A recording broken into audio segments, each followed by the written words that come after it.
আচ্ছা, আজকে আমরা যে টপিকটা নিয়ে কথা বলবো সেটা হচ্ছে ওয়েবার টেস্ট আর রিনি টেস্ট। তো ওয়েবার টেস্ট আর রিনি টেস্ট নিয়ে কথা বলার আগে যে দুটো জিনিস আমাদের জানতেই হবে, সেটার একটা হচ্ছে কন্ডাকটিভ ডিফনেস আর একটা হচ্ছে সেন্সরি নিউরাল হিয়ারিং লস। আচ্ছা, তো কন্ডাকটিভ ডিফনেস জিনিসটা কি? আমরা যদি একটু এয়ারের স্ট্রাকচারটা বড় করে আঁকি তাহলে দেখব যে এখানে আমাদের এক্সটার্নাল লেয়ার আছে, আমাদের এখানে মিডল লেয়ার আছে এবং একেবারে শেষে গিয়ে আমাদের ইন্টারনাল লেয়ার আছে।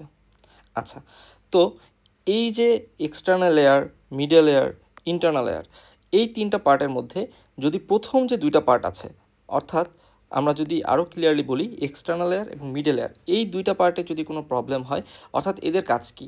কন্ডাকশন কথার অর্থ হচ্ছে পরিবহন করা, তাই না? তাহলে এরা কি করছে? এরা হচ্ছে সাউন্ডটা কন্ডাক্ট করে বা পরিবহন করে ইন্টারনাল লেয়ারে বা থার্ড পার্টে নিয়ে যাচ্ছে। তো 1 নাম্বার আর 2 নাম্বার পার্ট মানে এক্সটার্নাল লেয়ার এবং মিডল লেয়ার যদি ঠিকভাবে কাজ করতে না পারে, মানে এরা যদি কন্ডাকশন করতে না পারে এবং তার কারণে যদি বধিরতা হয় বা ডিফনেস হয়, দ্যাট ইজ কল্ড কন্ডাকটিভ ডিফনেস।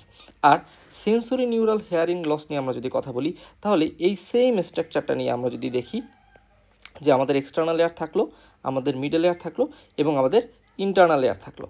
আচ্ছা, এখন আমাদের যে ইন্টারনাল লেয়ার আছে অর্থাৎ থার্ড পার্ট, এখানে আমরা জানি যে কিছু রিসেপ্টর থাকে। রিসেপ্টরগুলো কি? রিসেপ্টরগুলো হচ্ছে হেয়ার সেল। আমরা জানি যে এই যে সেমি সার্কুলার ক্যানেলগুলো আছে, এই সেমি সার্কুলার ক্যানেলগুলোর মধ্যে আমরা জানি যে অর্গান অফ কোর্টি থাকে এবং এই অর্গান অফ কোর্টির মধ্যে কিছু রিসেপ্টর থাকে যেগুলোকে আমরা হেয়ার সেল বলি। তাহলে এই হেয়ার সেলের কাজটা কি? এই হেয়ার সেলের কাজটা হচ্ছে আমরা যে সাউন্ড ওয়েভটা বাইরে থেকে কানের মধ্যে প্রবেশ করাচ্ছি সেটাকে একটা ইলেকট্রিক্যাল সিগন্যালে কনভার্ট করা এবং ইলেকট্রিক্যাল সিগন্যালে কনভার্ট করার মাধ্যমে এটাকে ব্রেনে পাঠানো।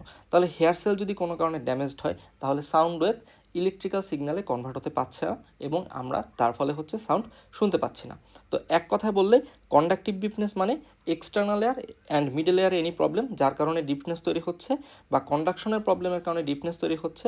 আর সেন্সরি নিউরাল হিয়ারিং লস হচ্ছে থার্ড পার্ট যেটা আছে আমাদের ইয়ারের, অর্থাৎ ইন্টারনাল লেয়ার যেখানে হেয়ার সেল আছে, এই হেয়ার সেলের প্রবলেমের কারণে যদি আমরা হিয়ারিংয়ের সেন্সেশনটা ফিল করতে না পারি, that is sensory neural hearing loss.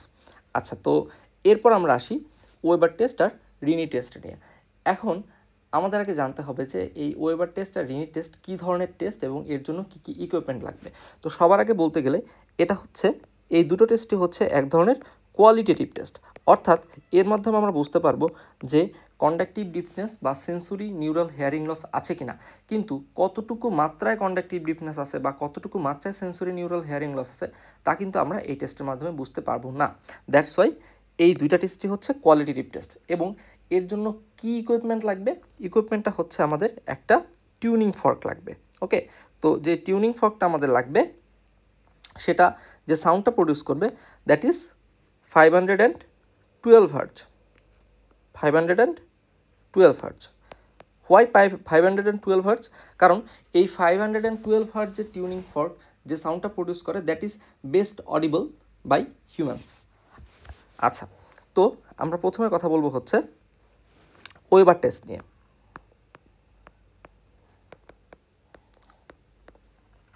তাহলে ওয়েবার টেস্ট দ্বারা আমরা কি দেখি? কন্ডাকটিভ ডিফনেস নাকি সেন্সরি নিউরাল হিয়ারিং লস? উত্তর হবে সেন্সরি নিউরাল হিয়ারিং লস। আচ্ছা, তো চিন্তা করা যাক, এটা একটা হিউম্যানের হেড, এই দুই সাইডে তার দুইটা এয়ার আছে। আচ্ছা, এখন এইখানে তার রাইট সাইডের এয়ারের ইন্টারনাল এয়ার, এই সাইডের লেফট সাইডের এয়ারের ইন্টারনাল এয়ার। এখন ধরলাম কোনো কারণে তার রাইট সাইডের বা লেফট সাইডের ইন্টারনাল এয়ারের হেয়ার সেলগুলোতে ড্যামেজ হয়েছে, যার ফলে সাউন্ড ওয়েভ আর ইলেকট্রিক্যাল সিগন্যালে কনভার্টেড হতে পারছে না, যার ফলে সে রাইট সাইডেড বা লেফট সাইডেড ইয়ারে কম শুনছে। তো এখন এই যে কম শুনছে সেটা দুইটা কারণে হতে পারে। সে রাইট সাইডেড ইয়ারে কম শুনছে বা লেফট সাইডেড ইয়ারে কম শুনছে, সেটা হতে পারে কন্ডাকটিভ ডিফনেস বা হতে পারে সেন্সরি নিউরাল হিয়ারিং লস। তো এটা বোঝার জন্য আমরা কী করব? এটা বোঝার জন্য আমরা টিউনিং ফর্ক যেটা আমাদের ছিল সেই টিউনিং ফর্কটাকে সর্বপ্রথম হচ্ছে আমাদের যে ওলেক্ট্রনন প্রসেস আছে আমাদের এই যে হাতে এখানে যে প্রসেসটা থাকে ওলেক্ট্রনন প্রসেস, এখানে আগে টোকা দিব, টোকা দিয়ে এটার মধ্যে একটা ভাইব্রেশন তৈরি করব। তো ভাইব্রেশন তৈরি করার পরে আমরা এই যে টিউনিং ফর্ক আছে এটার যে লোয়ার এন্ডটা আছে এই লোয়ার এন্ডটা এইখানে লাগিয়ে ধরবো, ওই ব্যক্তির কপালে লাগিয়ে ধরবো। আচ্ছা, তো একজন নর্মাল পার্সনে কী হওয়ার কথা? একজন নর্মাল পার্সনে এইখানে যদি একটা সাউন্ড তৈরি হয়, এই জায়গাতে যদি একটা সাউন্ড তৈরি হয়, তাহলে সাউন্ডটা এদিক থেকে এসে এই ইয়ারের মধ্যে ঢুকবে, আবার এদিক থেকে এসে এই ইয়ারের মধ্যে ঢুকবে, তাই না? তার মানে একজন নর্মাল পার্সনে আমি যদি ওয়েবার টেস্ট করি, অর্থাৎ একটা টিউনিং ফর্ককে ইলেকট্রনাল প্রসেসে ভাইব্রেশন করে যদি তার কপালে ধরি, তাহলে সে দুই দিক থেকে সাউন্ড শুনতে পাবে। অর্থাৎ নর্মাল পার্সনে কী হবে? নর্মাল পার্সন কী বলবে? আমি যদি নর্মাল পার্সনকে জিজ্ঞেস করি আপনি কোন কানে শব্দ শুনতে পাচ্ছেন, উনি বলবে যে ঠিক আছে আমি দুই কানেই শুনতে পাচ্ছি। আচ্ছা, এখন আমি একজন পেশেন্ট নিয়ে কথা বলি, ধরি তার রাইট সাইডের যে হেয়ার সেলগুলো ছিল কোনো কারণে তার রাইট সাইডের হেয়ার সেলগুলো ড্যামেজ হয়ে গিয়েছে।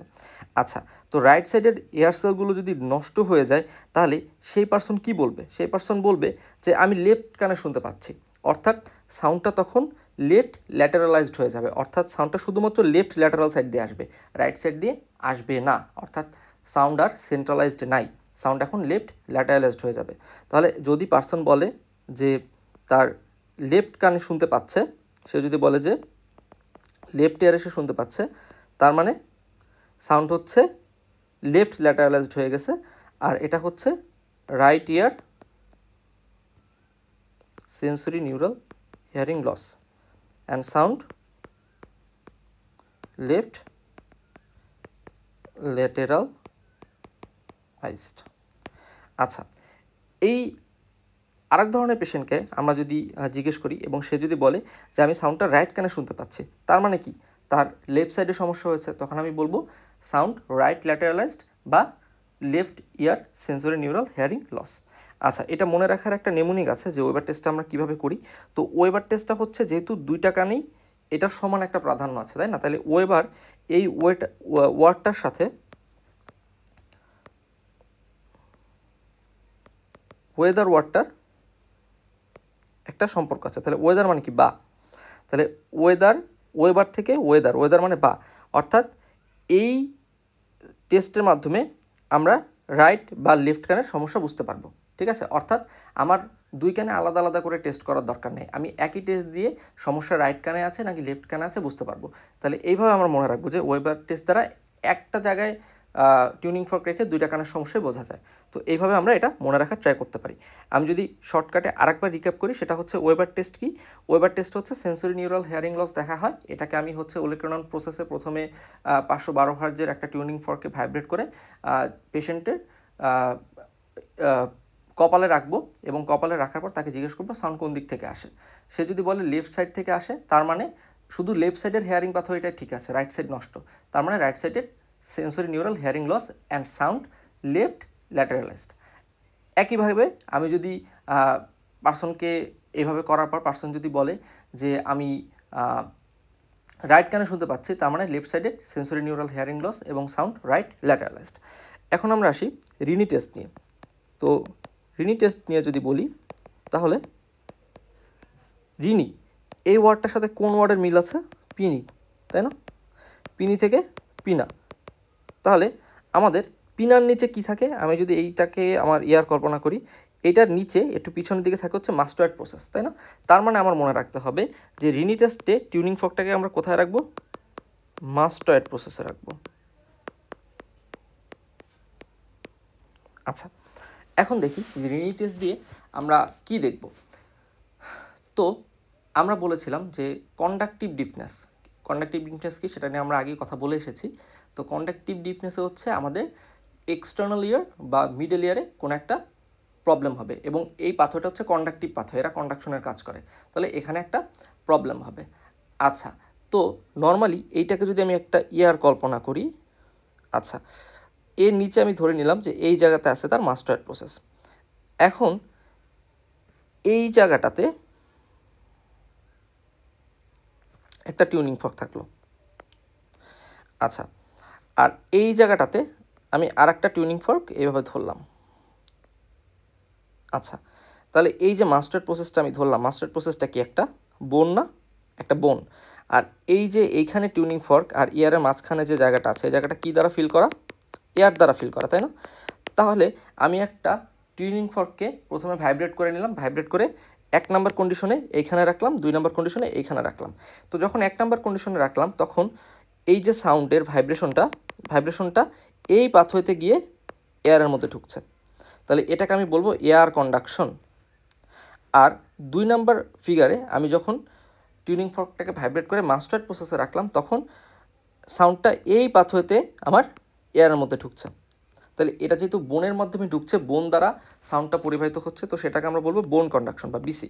তো নর্মাল কন্ডিশনে air conduction is greater than বোন কন্ডাকশন। তাহলে একটা সুস্থ মানুষের যার কন্ডাকটিভ ডিফনেস নাই তাকে আমি যদি একটা টিউনিং ফর্ক ভাইব্রেট করে সেটাকে হচ্ছে কান থেকে একটু দূরে রাখি এবং কানের পিছনে মাস্টার্ড প্রসেসে রাখি, এবং তারপর যদি তাকে জিজ্ঞেস করি যে আপনি কখন শব্দ বেশি শুনেছেন, এই টিউনিং ফর্ক বাতাসে রাখার সময় নাকি কানে লাগায় রাখার সময়, তো উনি বলবে যে আমি যখন বাতাসে রেখেছিলাম টিউনিং ফর্কটা তখন উনি বেশি শব্দ শুনেছে, কারণ এয়ার কন্ডাকশনটা তো নর্মালি বেশি হয়, তাই না? তো যদি এরকম সে বলে তাহলে আমি বুঝবো সে নর্মাল। কিন্তু পার্সন যদি অ্যাবনর্মাল হয়, সে যদি বলে যে আপনি যখন লাগায় রেখেছিলেন তখন হচ্ছে আমি শব্দটা বেশি শুনতে পেয়েছি, তখন আমি বুঝতে পারবো যে না, তার কোনো একটা সমস্যা আছে এবং সেটা হচ্ছে কন্ডাকটিভ ডিফনেস। তাহলে যদি বলে যে বোন conduction is greater than air conduction, তাহলে সেটাকে আমরা ধরে নিব কন্ডাকটিভ ডিফনেস।